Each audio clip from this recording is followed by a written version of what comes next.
আমি কন্যাশ্রী আচার্য, contact number 84205 আমার video চ্যানেলের নিচে সবসময় আমি দিই। এটাই আমার সাথে যোগাযোগ করার রাস্তা। হোয়াটসঅ্যাপে কলও করতে পারো সন্ধ্যে 7টার পর। তার আগে অবশ্য লিখে দিতে হবে হোয়াটসঅ্যাপে যে কেন তুমি কল করে কথা বলতে চাইছো।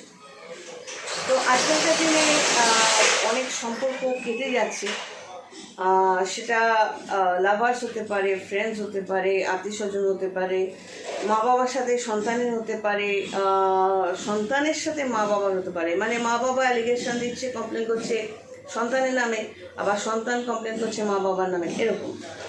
তো যে কোনো সম্পর্ক, স্বামী স্ত্রী সম্পর্ক এসেছে। ব্যাপারটা হচ্ছে যখন সমস্যাগুলো তৈরি হচ্ছে, তুমি যখন দেখছো যে এই মানুষটা বা এই মানুষগুলো প্রতিবেশীও হতে পারে, এরা আমার এগিয়ে যাওয়া, আমার কর্তব্যবোধ, আমার ভালোবাসা সব কিছুকে তুচ্ছ করে দিয়ে আমাকে লেবু চেপার মতো করে নিজেদের স্বার্থসিদ্ধির জন্য আমাকে ব্যবহার করতে চাইছে, তাহলে একটাই রাস্তা আমি মনে করেছিলাম আমার ক্ষেত্রে, যে যখনকার কথা বলছি তখন আমি নিজের পেশাটাকে চাপিয়ে রেখেছিলাম, প্রকাশ করিনি। তাতে তাদের রূপগুলো আমার কাছে পরিষ্কার হয়েছিল। সেক্ষেত্রে একটাই রাস্তা যে আমি সেই সময়টাকে মনে করব না, বা একটা বাজে জিনিস কেউ মনে করে না, করতে চায়ও না। আমাকে এগিয়ে যেতে হবে নিজের জন্য। আমি সেই সময়টাতে তাদের জন্য যখন করেছিলাম তখন আমি নিজেকে এস্টিমেট করেও করতে চাইনি। তো এটা আমার লাইফ আমাকে বুঝিয়েছে যে আমি যদি নিজেকে এস্টিমেট না করি তাহলে আমি কেন আশা করব যে অন্য কেউ আমাকে এস্টিমেট করবে। মানে আমি আমার গুণ বা আমার কোয়ালিটিকে, এগুলোকে যদি আমি গুরুত্ব না দিই তো অন্য কেউ গুরুত্ব দেবে না। এটা তো খুব স্বাভাবিক ব্যাপার, যেটা আমিও ফেস করেছি। যে সেই মানুষগুলো আমার ভালোবাসা, আমার কর্তব্যবোধ, আমার এগিয়ে গিয়ে তাদের জন্য করা, সেগুলোকে তুচ্ছ করে আমাকেই নিচু প্রমাণ করার চেষ্টা করেছে, আমাকেই এটা দোষারোপ করেছে যে আমি তাদের হিংসে করছি বা আমি তাদের ক্ষতি চাইছি। যেখানে সেই মানুষগুলোর মধ্যে যে মেয়ে ছেলে, মানে সকল মেয়ে ছেলে বলবো কারণ মানসিকতাটা নোংরা, মহিলা বলবো না, তাদের দেখতে খেদি বেচি শাকচুন্নি সর্বনাশীর মতো, জলশ্রীর মতো দেখতে চেহারায়। আমি কোনো গর্ব করে বলছি না, কম্পেয়ার করছি। ভগবান প্রত্যেককে তার কর্মফল অনুযায়ী তৈরি করে, দেখতে এবং মানসিকতা দুটোই। তো সেক্ষেত্রে তাদের আমি হিংসে করব প্রশ্ন আসে না। যেহেতু আমি নিজেকে তখন প্রকাশ করিনি, তো তাদের কাছে আমি সাধারণ একটা ঘরের মেয়ে ছিলাম। তাতে কি হয়েছে, আমি এইভাবে নিজেকে রাখাতে তাদের চরিত্রগুলো খুব সহজে বুঝতে পেরেছি এবং ডিসিশন নিতে পেরেছি যে তাদের কেটে ফেলতে হবে, আমার লাইফ থেকে বাদ দিতে হবে। বাদ দেওয়ার পরও যখন আমি সরে গেছি তখনও তারা লাফিয়ে এসে অ্যাটাক করেছে, বোঝাতে চেয়েছে যে আমি তাদের জন্যই বেঁচে পড়তে আছি বা আমি খারাপ। তখন লিগ্যাল অ্যাকশনও নিয়েছি তাদের স্টপ করার জন্য, তাদের নিয়ে মাথা ঘামানোর জন্য না, তাদের ওইখানে একটা লক্ষণরেখা টেনে দেওয়ার জন্য। তোমরা যেমন থাকে না কতগুলো ডাস্টবিনের চারপাশে কতগুলো মাছি, তো তাদের গণ্ডিটা ওখানেই রাখতে হয়, ঘরের মধ্যে বাইরের ডাস্টবিনটা কেউ নিয়ে আসে না। তো আমাকে আমার দুনিয়া তৈরি করতে হয়েছে আমার নিজের সুখ শান্তির জন্য। তাই দেখবে আমার পুরনো ভিডিওর সাথে বর্তমান ভিডিওর পার্থক্য আছে। তখন সকলের সাথে থাকার যে ফল,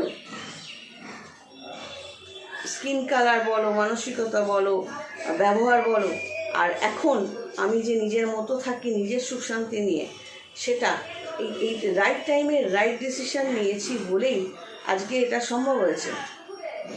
তো এই মানুষগুলো নর্মালি কী হয়, এরা রাহু চালিত হয়, এদের বৃহস্পতি ভালো থাকে না। এরা অন্যকে আঘাত করে তার অবদানটা ইগনোর করে বা শো করে যে কিছু করেনি আমাদের জন্য, এরকমভাবে তাকে হ্যাটা করার চেষ্টা করা, তার পেশা এমনকি তাকে পর্যন্ত নিচু করার চেষ্টা করা। এটা এমনও হয় যে ধরো তোমার বাবা মা তোমাকে বলছে তুই বড় ছেলে বা বড় মেয়ে, তোকে তো এটা সংসারের জন্য করতেই হবে। সংসারটা তো তুমি পাতনি, বাবা মা করেছে। যদি অন্যান্য সন্তান থেকেও থাকে তাদের ট্যাকেল করার বা মানুষ করার দায়িত্ব তো তোমার নয়, তাদের খরচা চালানোর দায়িত্ব তো তোমার নয়, সেটা তার মা বাবার। তুমি হেল্প করতে পারো, পুরো দায়িত্ব নেবে। যদি এটা করো তাহলে দোষটা তোমার। তুমি নিজের জন্য এগিয়ে যেতে চাইছো, পারছো না, তাহলে কাটতে হবে, ওই সম্পর্কগুলো কাটতে হবে। এবার তুমি বর্তমানে এগিয়ে গিয়েও তুমি সুখ শান্তি পাচ্ছ না, কারণ তো তোমার মনে হচ্ছে যে ওরা আমায় ছেড়ে দিল বা সে আমায় ছেড়ে দিল, সে ছেড়ে চলে গেল, তুমি কষ্ট পাচ্ছ। মানে সেই ফেজটা, সেই পিরিয়ডটা তুমি বারবার সেই দরজাটা খুলছো, বারবার সেই দৃশ্যগুলো দেখছো, বারবার সেই ব্যথাটা অনুভব করছো, কারণ তোমার মধ্যে সেই সেন্টিমেন্টাল জায়গাটা রয়ে গেছে। তুমি বাস্তবের মাটিতে পা দিয়ে চলতে চাইছো না। তুমি ভাবছো যে তারা আবার আমাকে ভালোবাসবে। তারা ভালোবাসুক না বাসুক তাতে তো তোমার কিছু এসে যায় না, যদি তোমার নিজস্ব কোনো কোয়ালিটি থেকে দেখে। তো নর্মালি এটা হয়, তেলে জলে মিশ খায় না। তুমি যদি দেখতে সুন্দর হও, তোমার যদি গুণ থেকে থাকে, যাদের সেটা নেই তারা ইচ্ছাকৃতভাবে তারা আয়নায় যখন দেখে তারা তো নিজেদের অক্ষমতা, তাদের ভাগ্যের মাঠটা তারা তো দেখতে পায়। তো স্বাভাবিকভাবেই তাদের জ্বলুনি হবে, তারা নখদাঁত বার করে তোমায় আঘাত করতে আসবে। তুমি যদি তারপরও তাদের ছেড়ে দিতে না পারো, দোষটা তোমার। তুমি যদি তাদের জন্য ব্যথা মনে ফিল করো, দোষটা তোমার। তুমি আগেও অসুখী ছিলে, এখনও অসুখী থেকে যাবে, কারণ তুমি তাদের প্রাধান্য দিচ্ছ। এই জায়গাটা থেকে বেরিয়ে আসতে হবে। এই বেরিয়ে আসতে গেলে জ্যোতিষের দরকার আছে। তোমার ছকে যদি এখানে তোমার চন্দ্রের পজিশান, যেটাকে তোমরা রাশি বলো, যে ঘরটায় চন্দ্র থাকে সেটাকে রাশি বলা হয়। তো রাশি যদি দুর্বল হয় বা পাপ গ্রহের সাথে, যেমন রাহু, শনি, কেতু এটসেট্রা, এদের সাথে থাকে, তাহলে মানুষ ঠিকঠাক মতো লাইফে ডিসিশন নিতে পারে না এবং তার সুখ শান্তি আসে না লাইফে। আজকে তুলনামূলকভাবে আমার পুরনো ভিডিও এবং কারেন্ট ভিডিও যদি দেখো, তখন আমার চোখের নিচে কালি বা একটা সাপ্রেস চেহারা ছিল, চতুর্দিকে প্রেশার। যত দিন গেছে এই তান্ত্রিক হওয়ার সুবাদে নিজের জন্য যে নিজেকে এস্টিমেট করে নিজের লাইফটাকে শক্ত করে ধরা এবং একা সমস্ত কিছু করা নিজের জন্য, এবং নিজের ঘুম 2 ঘন্টা ঘুমালেও সেটা শান্তির ঘুম, সেটা মুখের চেহারা বর্তমানে 2026-এর মার্চ মাসে দেখে বুঝতে পারবে চোখের নিচে এই 55 বছর বয়সে কোনো কালি নেই। চন্দ্রটা স্ট্রং বলে। তো চন্দ্রটা স্ট্রং করতে গেলে শুধু মুক্ত বললে হবে না, কিছু নিজেরও অবদান থাকতে হবে। সম্পর্ক যেটা ভাঙার সেটা ভাঙে, মানে হচ্ছে কেউ যদি তোমায় ভালোবাসে, সে কোনো অবস্থাতেই কোনো রিলেশনেই তোমাকে আঘাত করে মজা পাবে না। আর যদি এমন হয় যে নিজের স্বার্থের জন্য কোনোভাবে কেউ তোমাকে আঘাত করে মজা পাচ্ছে, নিজের দেখতে ভালো না বা তার কোনো গুণ নেই, সেটা সেই অক্ষমতাটাকে চাপার জন্য তোমাকে ছোট করে মজা পাচ্ছে, যদি এরকম হয় তাহলে তারা তোমায় কোনোদিন ভালোবাসেনি।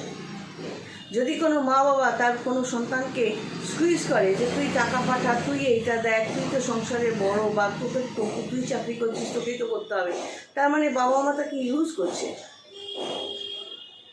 যদি সন্তান এরকম বলে যে বড় করেছো আমাকে এটা কিনে দাও, ওটা কিনে দাও, সেটা কিনে দাও, অমুকের তো এটা আছে, তার মানে সেই সন্তান বাবা মাকে স্কুইজ করছে, অর্থাৎ পরবর্তীকালে সেই সন্তানও বাবা মাকে দেখবে না। আমি যাদের কাছ থেকে আঘাত পেয়েছি, তারপরও আমার পক্ষে যতটা সম্ভব ছিল কর্তব্যবোধ কিন্তু আমি করে গেছি, কিন্তু এটাও তাদের বলে দিয়েছিলাম আমার কাছ থেকে বাবা, বাচ্চা, বাবু, সোনা, ভালোবাসা এটা আশা করবে না, কর্তব্যটুকুই আমি করব। যে সন্তান হিসেবেও যদি কর্তব্য বলো সেটাও আমি করবো, যতটা আমার পক্ষে সম্ভব ছিল। কিন্তু ভালোবাসা মনের দিক থেকে আমি যেমন পাইনি, আমি দেবও। সবাই ভালো থেকো। God bless and take care.